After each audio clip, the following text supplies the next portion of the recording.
আসসালামু আলাইকুম এভরিওয়ান, আশা করছি সকলে ভালো আছেন। আমাদের আজকের রেসিপি 1 কাপ আটা দিয়ে বিকালের চায়ের সঙ্গে খাওয়ার জন্য বিস্কুট তৈরি করে দেখাবো। আশা করছি আপনাদের সকলের কাছে ভালো লাগবে এবং সহজও লাগবে। আমাদের আজকের সহজ রেসিপি আপনাদের সকলের কাছে ভালো লাগলে অবশ্যই আমাকে একটু ভালোবাসা দিয়ে যাবেন। আর এক পাশে চা বসিয়ে দিয়ে এই সুন্দর বিস্কুট রেসিপিটা কিন্তু তৈরি করে নিতে পারবেন। মাত্র 5 থেকে 10 মিনিট হাতে সময় থাকলেই কিন্তু তৈরি করে নিতে পারবেন। তো কথা না বাড়িয়ে চলে যাচ্ছি আমাদের মূল রেসিপিতে। তো বিস্কুট তৈরি করার জন্য নিয়ে নিলাম half cup sugar, half cup cooking oil.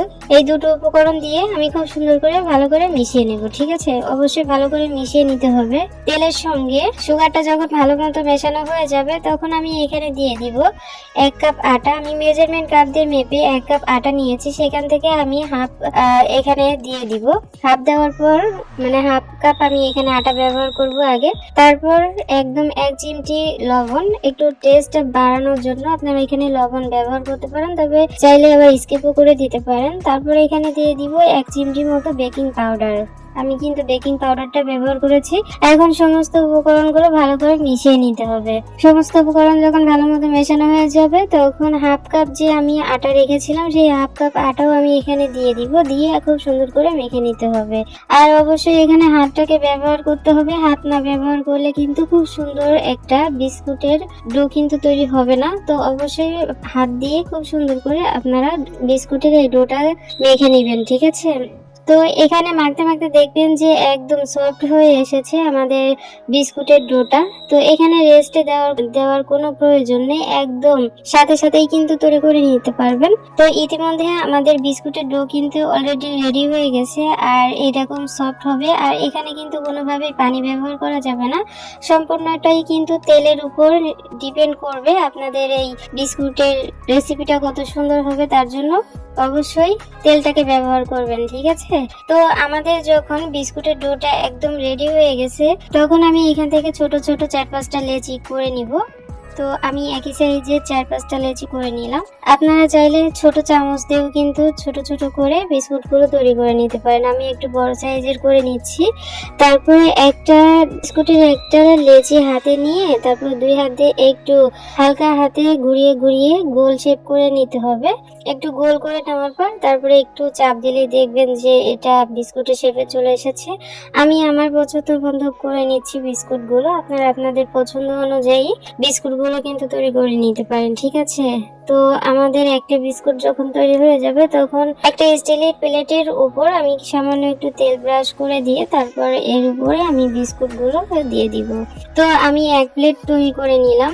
1 plate তৈরি করে নেওয়ার পর আমি একটু সুন্দর দেখার জন্য আমি একটু লম্বা লম্বা করে দাগ টেনে দিচ্ছি বিস্কুটের গায়ে। আপনারা চাইলে ছুরি দিয়ে করে নিতে পারেন। আমি খুন্তি ছিল হাতের কাছে, সেটা দিয়েই শর্টকাটে কাজ কমপ্লিট করে নিলাম। তো দেখতে পাচ্ছেন মাশাআল্লাহ অনেক সুন্দর হয়েছে কিন্তু। তারপর চলে এসেছি হলো চুলায় আমি আগে থেকে একটা কড়াই বসিয়ে দিয়েছিলাম। কড়াইটা আগে থেকেই আমি একটু গরম করে নিয়েছি আর ভিতরে কিন্তু একটা স্ট্যান্ডও আমি বসিয়ে দিয়েছি। কড়াইটা যখন ভালো মতো গরম হয়ে যাবে তখন আমি বিস্কুটের প্লেটটা দিয়ে দিব। বিস্কুটের প্লেটটা দেওয়ার পর আমি এখানে ঢাকা দিয়ে ঢেকে দিব 30 মিনিটের জন্য। একদম ঘড়ি ধরে 30 মিনিট আমি রান্না করে নিব, মানে বেক করে নিব বিস্কুটগুলো। 30 মিনিট পরে আমি দেখিয়ে দিচ্ছি আপনাদেরকে যে আমাদের আজকের বিস্কুট রেসিপিটা কতটা সুন্দর হয়েছে। ফুলে কিন্তু একদম ডাবল হয়ে গেছে। আর আপনারা একটা জিনিস লক্ষ্য করেছেন আশা করি, যে আমি প্লেটের উপর যখন বিস্কুটগুলো দিচ্ছিলাম তখন কিন্তু একটু ফাঁকা রেখে রেখে দিচ্ছিলাম। তো আমার যে ফাঁকা জায়গাগুলো ছিল সেই ফাঁকা জায়গাগুলো কিন্তু বিস্কুট একদম ফুলে ডাবল হয়ে কিন্তু সেগুলো একদম ফ্লাফ হয়ে গেছে। আশা করি আপনারা লক্ষ্য করেছেন। লক্ষ্য না করলে অবশ্যই ভিডিওটা আগে থেকে একটু দেখে আসবেন, তাহলে বুঝতে পারবেন। তো বিস্কুটগুলো আমি চুলা থেকে নামিয়ে একদম সম্পূর্ণ ঠান্ডা করে নিব। তো অবশ্যই বিস্কুটগুলো কিন্তু অনেক বেশি সফট থাকবে গরম অবস্থায়। তো আপনারা চুলা থেকে নামানোর সঙ্গে সঙ্গে অবশ্যই একটু ঠান্ডা করে নেবেন। ঠান্ডা হলেই কিন্তু দেখবেন যে আস্তে আস্তে বিস্কুটগুলো একদম শক্ত হতে শুরু করেছে। তো আমি কিন্তু একদম ঠান্ডা হয়ে গেলে তারপর আমি আপনাদেরকে দেখিয়ে দিচ্ছি। প্লেটের গা থেকে বিস্কুটগুলো ছাড়ানোর সময় অবশ্যই একটু হালকা প্রেস করে তারপর আপনারা বিস্কুটগুলো তুলবেন, তা নাহলে কিন্তু ভেঙে চুরে যাবে। তো দেখতে পাচ্ছেন যে আমাদের বিস্কুটগুলো কতটা সুন্দর হয়েছে, ফুলে কিন্তু ডাবল হয়েছে। আমি তো ভাবতেই পারিনি যে এত সুন্দর আমি বিস্কুট তৈরি করে নিতে পারবো। আর আমি আপনাদের সাথে একটু ভেঙে শেয়ার করে দেখাচ্ছি যে ভিতরে কতটা ফ্লাফি হয়েছে, কতটা ফুলেছে বিস্কুটগুলো। চা এক পাশে বসিয়ে দিয়ে আপনারা কিন্তু ইজি প্রসেসে এই বিস্কুটটা তৈরি করে নিতে পারবেন। আপনারা চাইলে একটু বেশি করে তৈরি করে এয়ার কন্টেনারের মধ্যে রেখে আপনারা কিন্তু সংরক্ষণ করতে পারবেন, পুরো সপ্তাহ জুড়ে কিন্তু খেতে পারবেন, ঠিক আছে। আর ঝটপট কিন্তু তৈরি করে নেওয়া যায়। তো আশা করি আপনাদের সকলের কাছে আমাদের আজকে সহজ রেসিপি ভালো লেগেছে।